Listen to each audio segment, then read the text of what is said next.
Hi, உங்கள் சுபா வந்துட்டேன். இன்றைக்கி நம்ம ஒரு சூப்பர் சிக்கன் குருமா பார்க்கலாமா? White chicken kurma. ஸோ அதுக்கு தேவையான திங்ஸு 1/2 kg சிக்கன் எடுத்திருக்கேன். ஒரே ஒரு பெரிய பொட்டேட்டோ, ஒரு 1/2 மூடி தேங்காய். எனக்கு காரம் ரொம்ப பிடிக்கிறதுனால நான் ஒரு 10 க்ரீன் சில்லி எடுத்திருக்கேன். ஒரு 3 வெங்காயம், ஒரு 3 தக்காளி, கேஷ்யூ ஒரு 10 or 7 பீசஸ் எடுத்திருப்பேன்னு நினைக்கிறேன். பாருங்கள், சாரின்னு நினைக்கல. ஓகே, இப்போ எப்படி பண்ணுறதுன்னு நம்ம பார்க்கலாம். கொஞ்சம் கீ போட்டுக்கலாம். ஸோ கீயில் நம்ம வந்து அந்த மசாலா வதக்கி அரைச்சினா ரொம்ப டேஸ்டியாக இருக்கும். ஒரு ஸ்பூன்னு சோம்பு எடுத்துக்கிட்டேன். ஒரு 10 பல் பூண்டு, நம்ம விரல் அளவுக்கு இஞ்சி. ஸோ இஞ்சி ரொம்ப அதிகமானாலும் இது அவ்வளோ டேஸ்ட்டாக இருக்குது, ஏன்னா ஒயிட் குருமானால். ஒரு ஆனியன், அது இல்லாமல் நம்ம வதக்கிறதுக்கு 2 ஆனியன் எடுத்துக்கிறோம். ஸோ 10 பச்சை மிளகா, green chilli, so ginger, garlic, chilli, onion இதில் வந்து நம்ம ஃப்ரை பண்ணிப்போம். இது ஒரு 2 minutes நல்லா வதக்கிக்கலாம். வதக்கினா டேஸ்ட்டாக இருக்கும். நல்லா வதக்கினா நல்லா டேஸ்ட்டாக இருக்கும்.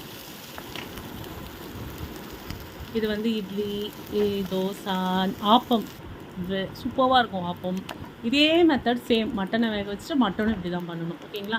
அந்த சூடை ஆஃப் பண்ணோடனே நான் ஒரு ஸ்பூன் நல்லா ஒரு டேபிள் ஸ்பூன் தனியாக பொடி போட்டுக்கிட்டு அந்த ஹீட்லேயே அதை எடுத்து அரைச்சி வச்சுக்கலாம். இப்போ குருமா தாளிக்கலாம். நான் கொஞ்சம் ஆயில் போட்டுக்கிறேன். சப்பாத்தி, பரோட்டா, பூரி எல்லாத்துக்கும் பெஸ்ட் காம்பினேஷன். எனக்கு ரைஸோடு பிடிக்கும். இன்றைக்கி நான் ரைஸோடு தான் நானும் என் பையனும் சாப்பிட்டோம்.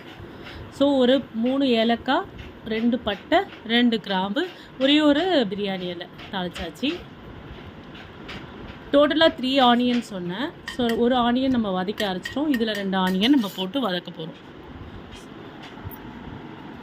ஸோ 2 ஆனியன் போட்டுக்கிறேன். கொஞ்சம் கருவேப்பிலை,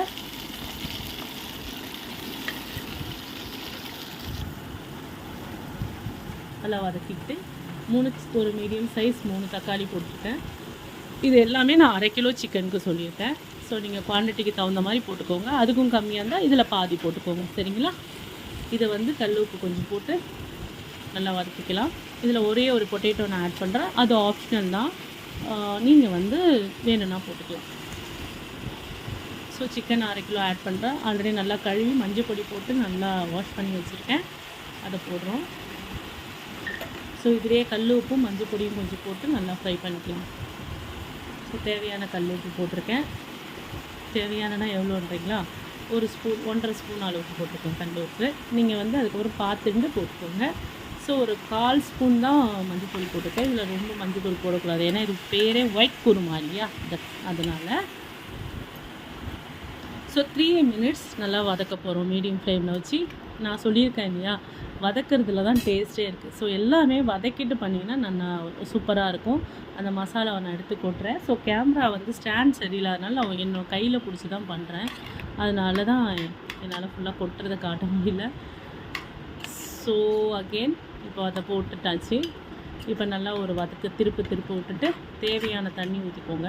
நான் ஒரு 150 ml தண்ணி ஊற்றுறேன், இல்லை 200 ml தண்ணி ஊற்றிக்கோங்க. ஸோ தாராளமாக 200 grams தண்ணி ஊற்றலாம். ஏன்னா இது ஒரு 4 பேருக்கு தாராளமாக சாப்பிடலாம். ஒரு மூடி காமிச்சலையும் அந்த தேங்காய் ஃபுல்லாக திருகி வச்சுருக்கேன். இதுக்கு ஒயிட்டாக தான் இருக்கணும். திருகி யூஸ் பண்ணிங்கன்னா குழம்பு வந்து நல்லா ஒயிட்டாக வரும். ஸோ நான் ஒரு 200 mlக்கு தண்ணி ஊற்றிருக்கேன். தண்ணி ஊற்றிட்டு 2 விசில் விட போகிறோம். இல்லை நீங்கள் பாத்திரத்துலேயே அப்படியே வச்சு மூடி அப்பப்போ திருப்பி விட்டிங்கன்னா ஒரு 20 minutes கொதிக்கும். 20 minutes வந்து கொதிக்க விட்டிங்கன்னா கரெக்டாக சிக்கன் வெந்துடும். ஸோ இது வந்து எனக்கு ஃபாஸ்ட் குக்கிங்னால இது இந்த நான்ஸ்டிக்கில் வந்து நான் 2 விசில் விடுறேன். ஸோ விட்டாச்சு இப்போ 2 விசில். எனக்கு அதில் காரம் கம்மியானனால ஃப்ரெண்ட்ஸ், நான் வந்து இதில் வந்து மிளகாப்பொடி சுத்தமாக மிளகாத்தூள் ஆட் பண்ணக்கூடாது. அதனால நான் எக்ஸ்ட்ரா 2 சில்லி போட்டுக்கிட்டேன். உங்களுக்கு வேணும்னா நீங்கள் காரம் பார்த்துட்டு அந்த மாதிரி சில்லி யூஸ் பண்ணிக்கோங்க. ஸோ 2 விசில் வந்துருச்சு. தேங்காய் ஊற்றும் போது கேமராவை நான் ஆன் பண்ணல. தேங்காய் ஊற்றி கலக்கும் போது தான் பார்த்தேன் அது பாஸ்டில் இருந்துட்டு. ஸோ தேங்காய் ஊற்றிட்டேன். தேங்காய் ஊற்றின உடனே 2 நிமிஷம் தான் கொதிக்கணும் ஃப்ரெண்ட்ஸ். அதுக்கு மேலே கொதிச்சா குழம்பு டேஸ்ட் மாறிடும். ஸோ எல்லாமே வந்து நான் கோகோனட் தேங்காய் ஊற்றிட்டேன்னா நான் நிறையா கொதிக்க வைக்க மாட்டேன். அதில் கேஷ்யூ ஒரு 10 போட்டு தேங்காய் பேஸ்ட் அரைச்சேன் பார்த்தீங்க இல்லையா, அதை ஆட் பண்ணிவிட்டு கரெக்டாக 2 நிமிஷம் கொதிக்க வச்சுட்டு கொத்தமல்லி போட்டுருங்க. குழம்பு குருமா ரெடி ஆகிடுச்சு. Chicken kurma ready. ஸோ நான் 5 minutesக்கு அப்புறம் பார்த்தேன். பாருங்கள் எவ்வளோ திக்காக இருக்குது. Enjoy please.